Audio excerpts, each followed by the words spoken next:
Hi there, and welcome to Raylene Math. In this video, we're going to take a look at end behavior asymptotes. It's often referred to in calculus as limits at infinity, and it's really talking about what happens to the y-coordinate on a graph as x approaches negative infinity, which is the left end, or x approaches positive infinity, which is the right end. So we're talking about a zoomed out behavior of the graph, and these zoomed out behavior shapes look like parabolas or horizontal lines or slant lines, and so I refer to these as non-vertical asymptotes, because the vertical asymptotes, that's a type of discontinuity that makes y approach positive or negative infinity for some finite x value. Here instead we're talking about infinite x values. So let's take a look at an example.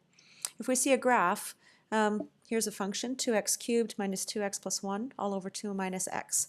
The graph is not very familiar, and if we zoom out far enough, it's not really easy in this window to see what's happening in the graph. So I'm just going to change the graph window to something a little bit different.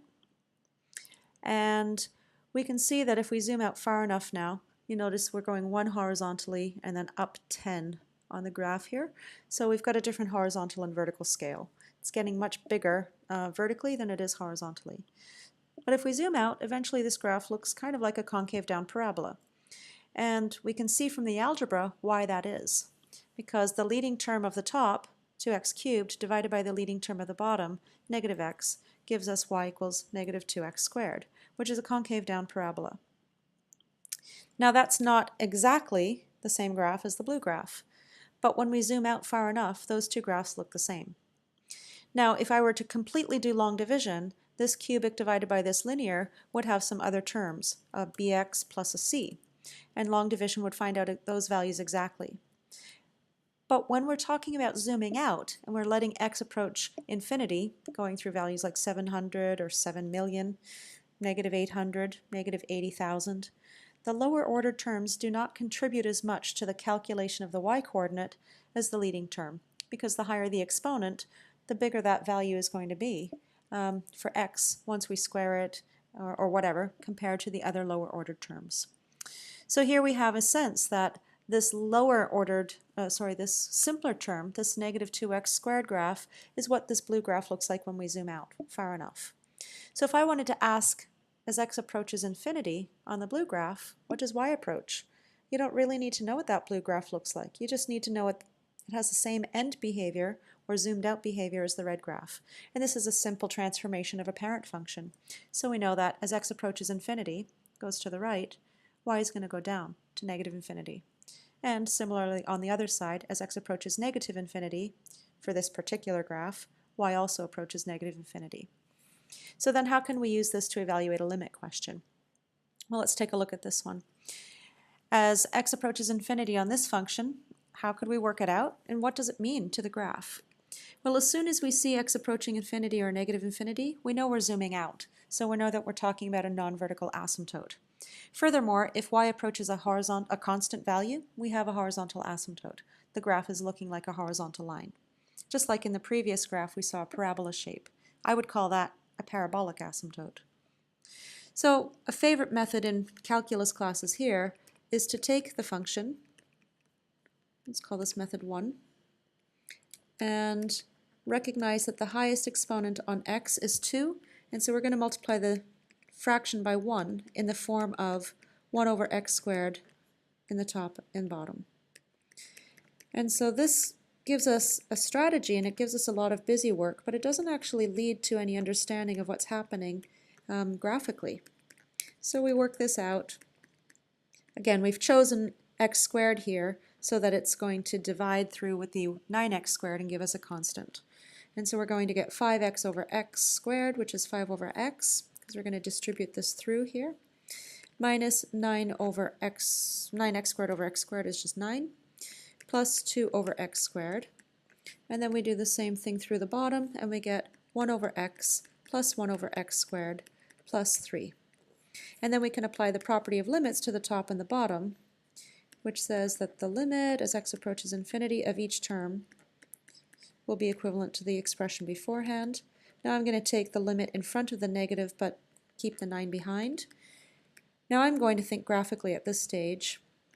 We can also apply some limits within here, some property of limits. I'm going to take the 2 coefficient out front and leave a 1 over x squared inside here. takes a lot of time to write out, but I'm sure the meaning behind it will be helpful. Here we see it's x over x squared and then 1 over x squared it should be. We have some parent graphs of 1 over x and 1 over x squared, so hopefully we can think graphically to understand those. And this is a 3 times a 1, so if I wanted I could take a 3 coefficient in front of the limit and keep a 1 here. Or I could keep the 3 inside, it doesn't matter. Depends on how you are with your transformations of graphs. So then for each of these we will work out a value. We have 5 over x, which is really 5 times 1 over x, and the graph of 1 over x. As x approaches infinity, y approaches 0. So we're going to get 0 times 5, which is 0, and then we have the line y equal to 9 for the next graph. And on that graph, as x approaches infinity, y approaches 9 times negative 1 is negative 9. And then we have the graph of 1 over x squared. As x approaches infinity on that graph, y approaches a height of 0 times 2 gives plus 0. Then we have 0 plus 0 plus 3, and the final answer is negative 9 over 3, which is negative 3. And so the answer to this limit is negative 3. That means as x approaches infinity, y approaches negative 3. So what it really means is that the graph, the function in blue here, has a horizontal asymptote at y equal to negative 3. So let's just take a look at that graph and check to see if it actually does make sense. I have that graph here, and if we type in the horizontal asymptote, notice that the purple and the blue graphs are not the same, but only in the limit as x approaches infinity. On the right hand side do we see that the blue and the purple graphs become indistinguishable. And x doesn't even have to approach infinity for us to see that the blue height and the purple height are very close. Already by x equal to 50, 60, 70, at least in this window, we can't see the difference in height. It's getting smaller and smaller because the lower order terms are becoming less and less important to the overall calculation of the blue y coordinate. And therefore the negative 9x squared over the 3x squared, those terms are dominating, producing a limit value, an eventual height of negative 3. Okay, well, that first approach was very well grounded in algebra analytic techniques, but it's long. And it doesn't really convey our understanding of numerically which terms are dominating as we zoom out for the non-vertical asymptote. So I'm going to propose a second approach that really helps us to understand what this limit means to the graph. Here we could take, I'll just write limit as x approaches infinity of f of x, where f of x is the original rational function, and I'll write in green a related, not the same graph, not the same function, but a function that has the same end behavior as the original. And as long as x does not equal to 0, which it's not, we can reduce this fraction and get negative 9 over 3, which is negative 3. And so a little bit of massaging it algebraically maybe hides the details. Now we know that this original blue function and this other function, which is equivalent to negative 3, have the same end behavior. We're not trying to say that that function and that function are equal to each other, just that they look the same when we zoom out far enough. So we can take a look at another example. It's a rational function as well, and we can have a variation on the theme in the denominator. Before we work this one out then, we need to pay attention to what's the meaning of the square root of x squared.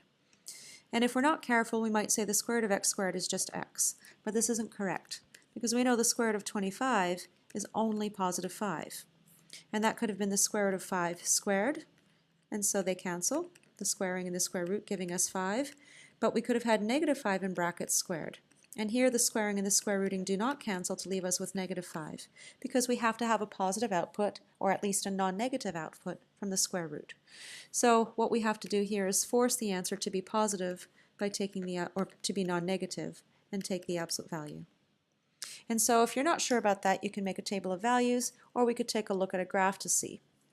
And so if we just look at the function y equals the square root of x squared, we see that it is indeed the same as the modulus of x, or the absolute value of x function. So from now on, the statement square root of x squared is equivalent to absolute value of x, which is a piecewise function. So how do we proceed in this example, well, we start off with the same as method 2 for the last case because we understand we're zooming out, but this time we're zooming out on the left end because x is approaching negative infinity. So now our limit as x approaches a negative infinity of f of x is going to equal the end behavior limit on the left end for a related but different function. The leading term in the top is 8x cubed. Now we can actually see this is 2x to the 0, and this last term is really x to the negative 1. So we can see the leading term is the one with the highest exponent. And we can divide by the square root of the 9x to the 6th term in the denominator. Now, the square root of x squared is really x squared to the exponent 1/2. So along with having the absolute values, we multiply the exponents. We can do the same thing with the x to the 6 under the square root. We're going to get x to the 6 all to the exponent 1/2, which is going to give me absolute value of x cubed.